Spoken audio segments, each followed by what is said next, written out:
ইলাহা ইল্লাল্লাহ। নবীজি ডাক দিয়া বলেন, তোমরা বিশ্বাস করছো? কয় হ্যাঁ বিশ্বাস করছি। কি বিশ্বাস করছো? কয় আল্লাহ আছে, আমরা বিশ্বাস করি। সুবহানাল্লাহ বলেন না কেন? কি বলেন? আল্লাহ আছে, আমরা।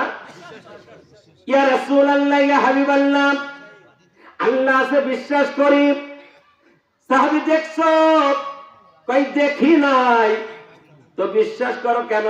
কয় নবী গো, আপনার নাম হইল আল আমিন। জোরে জোরে জোরে বলেন না কেন? ইয়া রাসূলুল্লাহ, ইয়া হাবিবাল্লাহ, আপনি জান্নাতের কথা বলেন, জাহান্নামের কথা বলেন, সেটাও আমরা দেখি নাই। ফেরেশতার কথা বলেন, সেটাও আমরা দেখি নাই। এ মালিক, কি চমৎকার না তুমি পৃথিবীর আঙ্গিনাতে যাদের নামটা লেখায় রাখছো, স্বর্ণাক্ষরে নয়, ইমানের অক্ষরে তুমি লিখায় রাখছো। জোরে জোরে বলেন আল্লাহু আকবার। সাহাবীদের জীবনী দিয়ে আমাদের বাবুদেরকে শেখায়, সাহাবীদের জীবনী দিয়া আমরা মা বোনদেরকে আলোচনা করি।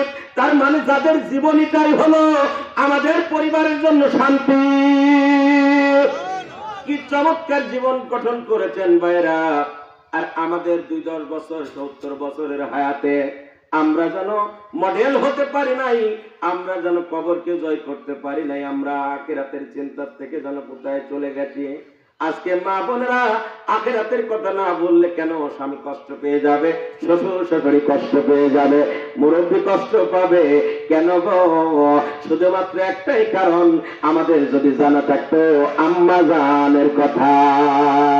ইয়া রাসূলুল্লাহ, ইয়া হাবিবাল্লাহ, নবী গো আপনি বসেন, আপনারই আমি গোসলটা দিয়া আমি আয়েশার জীবন ধন্য করে নিব।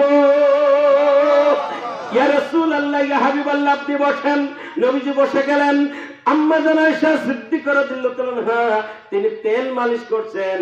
জানেন নবীজিকে খেদমত করলে একদিকে আল্লাহর বন্ধু আর একদিকে স্বামী, স্বামীর খেদমত করলে জান্নাতের একটা দরজা খুলে যাবে। এই জন্য নবীকে খেদমত করছেন। জোরে জোরে বলেন আল্লাহু আকবার। ইয়া রাসূলুল্লাহ, ইয়া হাবিবাল্লাহ, নবী গো আপনি বসেন, আপনাকে আমি তেল মালিশ করব, আমি খেদমত করব। ইয়া রাসূলুল্লাহ, ইয়া হাবিবাল্লাহ, নবীজি বলে আয়েশা গো এই তো আমি বসলাম। আম্মা জান আয়েশা সিদ্দিকা রাদিয়াল্লাহু তাআলা আনহা তিনি আপন স্বামীকে খেদমত করছেন।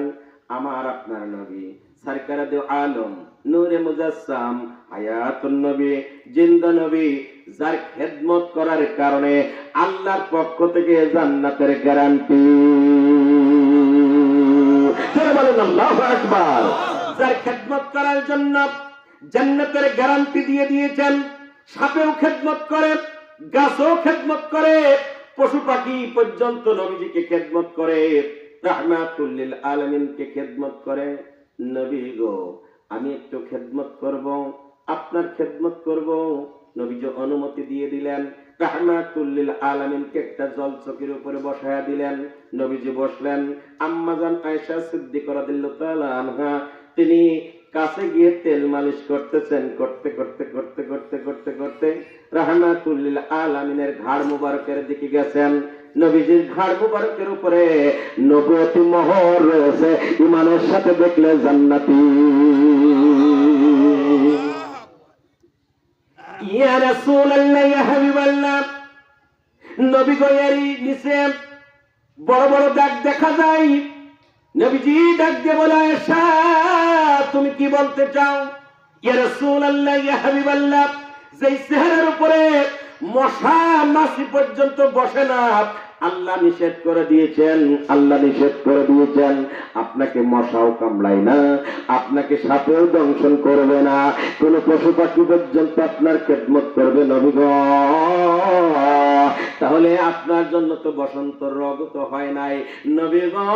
আপনার জন্য আল্লাহ স্পেশালিটি দান করেছেন, কিন্তু পিঠের ভিতরে কালো কালো দাগ, গর্ত গর্ত মনে হয়। কারণ কি?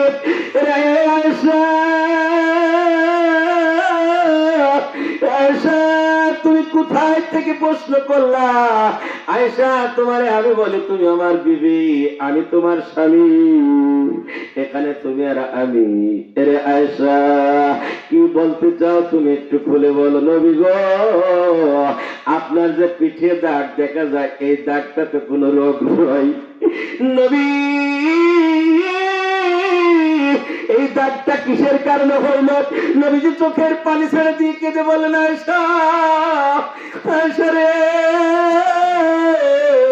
আমি পাহাড়ের পাদদেশে ছুটে যাই, আমি পাহাড়ের ভিতরে গিয়া, গুহার ভিতরে গিয়া আমার গুনাহগার উম্মতের জন্য ঘন্টাকে ঘন্টা সেজদায় পড়ে রই।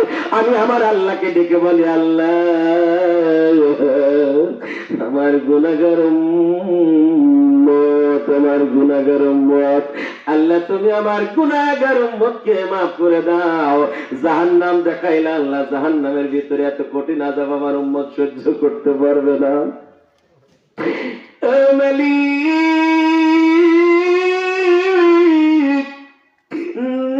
মালিক আমার আল্লাহ, তুমি আমার উম্মতকে মাফ করে দাও।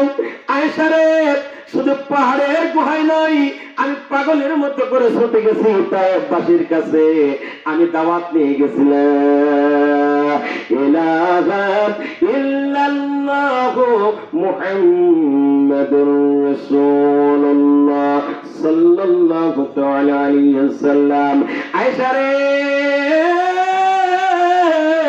ওই তায়েফের জমিনে আমি যখন দাওয়াত নিয়ে গেছি, আল্লাহর পরিচয় নিয়ে গেছি, আয়েশা তোমাকে কি বলবো? আয়েশা তুমি স্মরণ করে দিছো। এরে আয়েশা, আমি চাই আমার গুনাহগার উম্মত তারা জান্নাতি হয়ে যাবে। দিন যারা বোঝে না দিনের প্রচারে যাব, ইসলাম যারা বোঝে না ইসলামের পরিচয় দিব, যারা আখিরাত বোঝে না তাদের আখিরাতের কথা বলবো। কবর একটা ভয়ানক জায়গা, কবরের কথা বলবো, হাসরের ময়দানের কথা বলবো, যেখানে পৃথিবীর কেউ কারোর পরিচয় দিবে না, একমাত্র আমার আল্লাহ পাক ডাক দিয়ে বলবেন, ইকরা কিতাবাকা কাফা বিনাফসিকা আলাইকা হাসিবা, ইকরা কিতাবাকা কাফা বিনাফসিকা ইয়াউমা আলাইকা হাসিবা। তোমার হিসাব তুমি দাও। কোথায় ছিলে? গ্রামের মানুষগুলো বসেছিল ওই যে আড্ডায়। কোন আড্ডায় তুমি গিয়েছিলে? যে আড্ডাটা ছিল কোরআনের আড্ডা, যেই মাহফিল ছিল কোরআনের মাহফিল, যেই মাহফিল ছিল হাদিসের মাহফিল, যেই কোরআনের মাহফিল হাদিসের মাহফিল।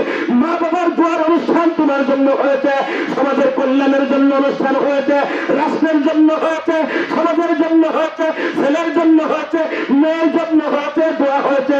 তুমি কোথায় গেছো? কোন আড্ডায় তুমি বসেছিলে? আজকে তোমাকে কড়াই ঘন্টায় হিসাব দিতে হবে, তোমাকে অবশ্যই আমার সম্মুখে হতে হবে। এরে আয়েশা, আল্লাহর সাথে আমার একটা হিসাব নিকাশ, আমি আমার উম্মতকে দাওয়াত দেব, আমার এই জগতে আমি দাওয়াত দিয়ে যাব। দাওয়াত নিয়ে গেছি রে আয়েশা।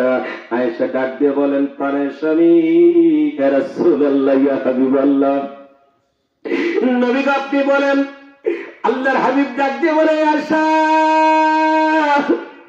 আমি পাগলের মতো করে দাওয়াত নিয়ে গেছি, কারণ আমি তো উম্মত পাগল, আমার আল্লাহ পাগল। জোরে বলেন আল্লাহু আকবার, আর জোরে বলেন আল্লাহু আকবার। আমাদের টাকার লোভ আছে, গাড়ির লোভ আছে, বাড়ির লোভ আছে, নারীর লোভ আছে, ক্ষমতার লোভ আছে। ক্ষমতার জন্য মিথ্যা কথাও বলতে পারি, কিন্তু নবীজির কোন ক্ষমতার দরকার নাই।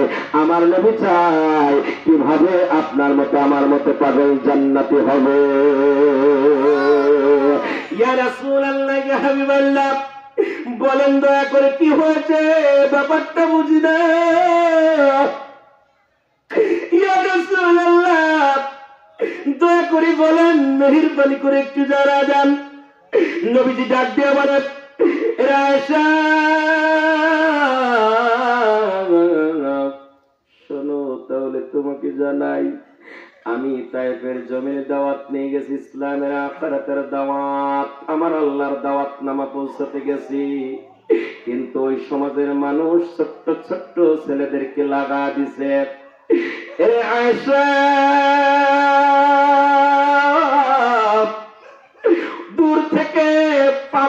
নিক্ষেপ করছে, পাথরগুলি আমার মাথায় লাগছে, পিঠে লাগছে।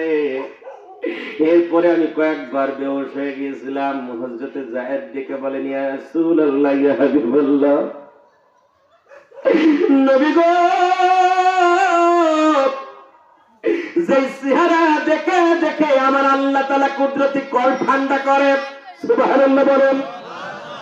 যে চেহারা দেখলে মুমিন যদি স্বপ্ন যোগেও দেখে, ভালো করে শোনেন, মুমিন যদি স্বপ্ন যোগেও দেখে নবীজিকে, তাহলে আল্লাহর হাবিব বলেন, মারআনি ফিল মানাম ফাকাদ রাআল হক, যে ব্যক্তি আমাকে স্বপ্ন যোগে দেখবে, ঈমানের নজর দিয়ে যে ব্যক্তি স্বপ্ন যোগে দেখে ফেলেছে, আমার নবী বলেন সে আমার সাথে জান্নাতি। এরে আয়েশা